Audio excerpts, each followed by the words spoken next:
On this episode, we're taking a break from Pokemon Go to talk about practice purchases and acquisitions.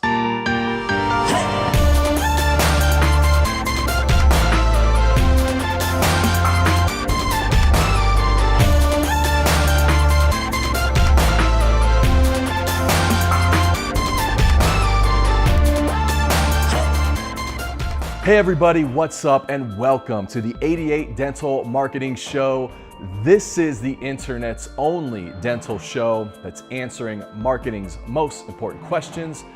That's what we do here on a Monday in the middle of about 10 or 11 days now of Pokemon Go craziness. If there's a Pikachu nearby. He's the closest one too. Wherever you're at, I'm sure, it's like nobody is oblivious to what's happening. Just an amazing move on Nintendo's part to bring app game back into relevance and just something nostalgic like Pokemon. I actually didn't grow up with it, but a lot of people, millennials especially, did, and so it's just had a huge impact on what's happening in the world. I mean, so much so I took my family to a park yesterday, and probably 30 or 40 people at this public park just catching Pokemon. And we all start talking to each other and trying to figure out where certain ones are. And I mean, they had more park rangers out on staff and carts. It was just kind of unbelievable watching what's happening. And I just love, it's like almost Nintendo going back to its roots of doing what they do best. And for so long they were stuck in this hardware console, and now they've busted out of that. So really fun to see. We're here today in the offices, episode 50 coming at you, and we're gonna talk about practice purchases and transitions, practice purchases and acquisitions. Based off a new article I wrote, I've got some questions along those lines today, and then we're going to end with just something from me. It's the three most important questions you should be asking if you're looking at buying a practice or acquiring one. And so these are three things you stop and back up and ask before you get into that process. The article that goes along with that, this month's feature, down below you'll find the link, and you can hit that up, leave me your comments, feedback, let me know what you think. And yeah, let's get to the first question. Why do you say practice purchases should be considered as part of your marketing strategy? Dr. Rydell, great question. You know, I think one of the main reasons, you're asking, should this be considered as part of your marketing strategy? And I think everybody should ask this question and answer it. And it may be, it may not be. But here's the thing. We have more baby boomers retiring with practices, owning practices, than we do doctors coming out of school right now. And that's not a trend that's going to change anytime soon. And so if you're coming out of school, or you're a Gen X or a millennial and you're in dentistry, there is going to be an abundance of practice purchase options. So you just need to solve and kind of answer that question of whether or not you need to be in that market. Traditionally, and just on the whole, it's really the fastest way for a practice to grow. I mean, if you buy another practice with a patient base of 500 patients, how long would that take you to get those just marketing? And so that's the question. Look, lots of people go into dentistry for different reasons. I mean, some people go in because it's a matter of calling, right? And it's like third generation dentist. Some people love the educational, scientific side of it, and they want to be lecturers. But there are a lot of people becoming dentists because they want to run an amazing business. And so if that's you, this could be a really great fit.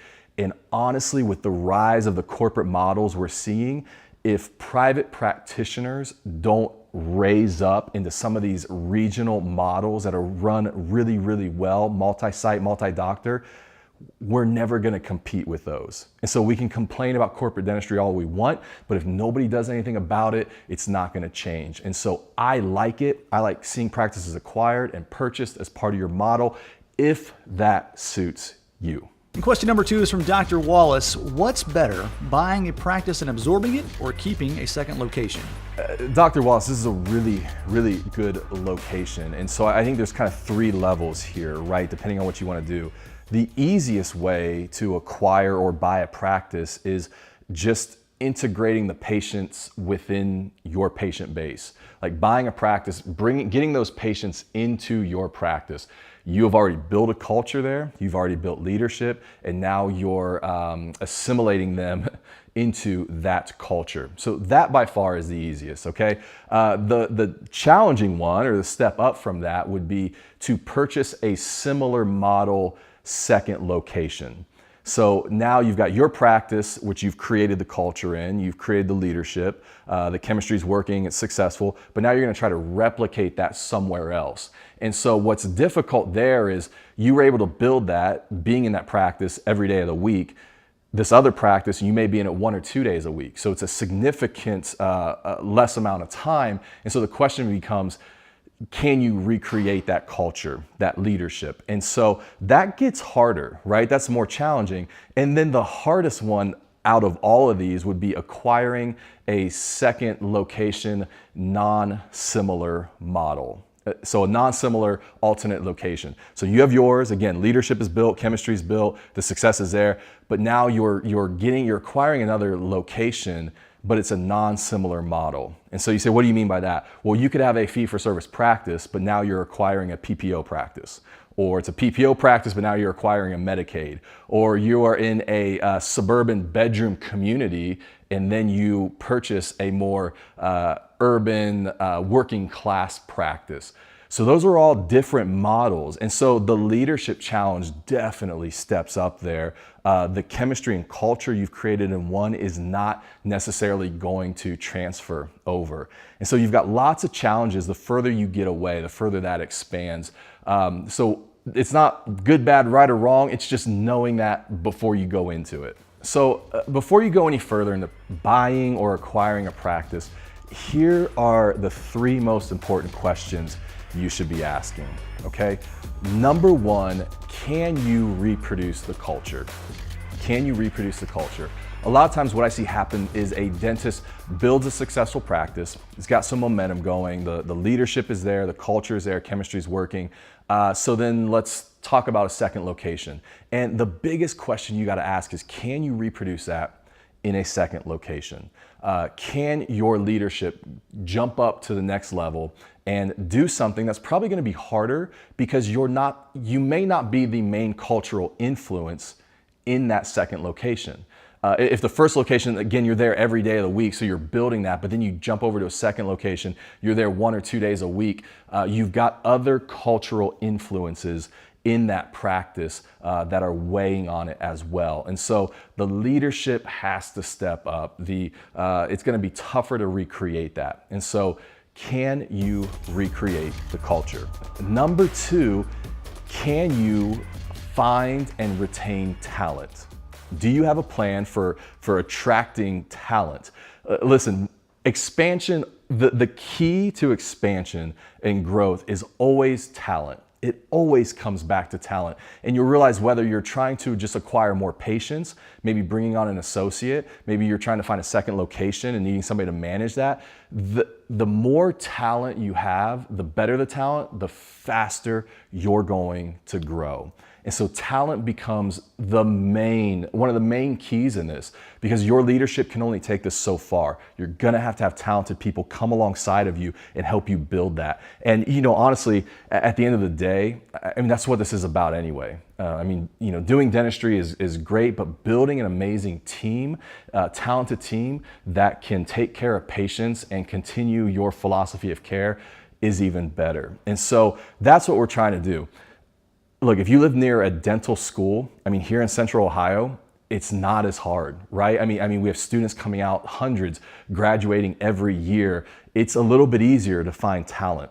If you're in a place, you're hundreds of miles away from a dental school, it might be a little tougher. And so you kind of just have to weigh those out and how that's going to play into your strategy, okay?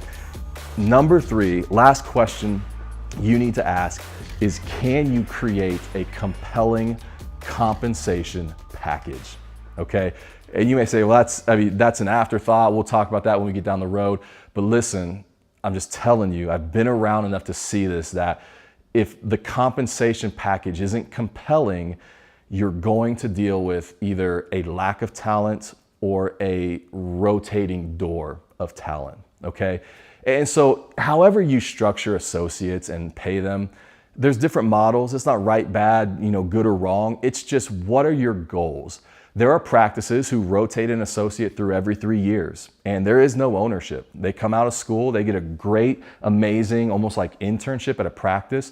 They get paid well, but after 3 years, they get pushed out and go start your own practice, go find the next step, because that's what they're trying to do. They're paying lower paid associates that need to get experience in a great practice, and there's no ownership.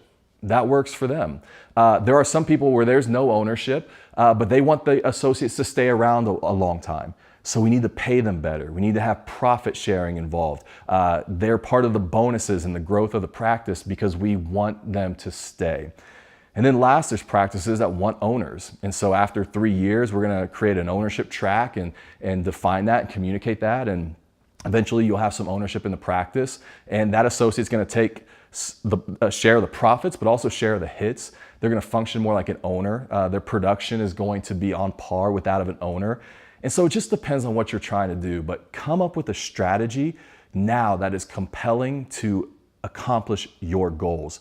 The days of bringing in an associate and just saying, oh, we'll figure it out as we go, man, it just doesn't work. You need to define that clearly and have a compelling plan right from the start. So, guys, I hope that helps. This is episode 50, all around the subject of purchasing practices, acquiring practices, hopefully helping you answer some questions as you go that route and think about growing. Question of the episode: what is your plan for purchasing or acquiring practices? Have you thought about it? Is it right for you? Not right? What are your thoughts? Guys, as always, as well, before I leave you, would love any questions. You can leave them down below, whether you're on Facebook, YouTube, just leave them in the comments below. I'll make sure they get on a future episode. I will catch you next time.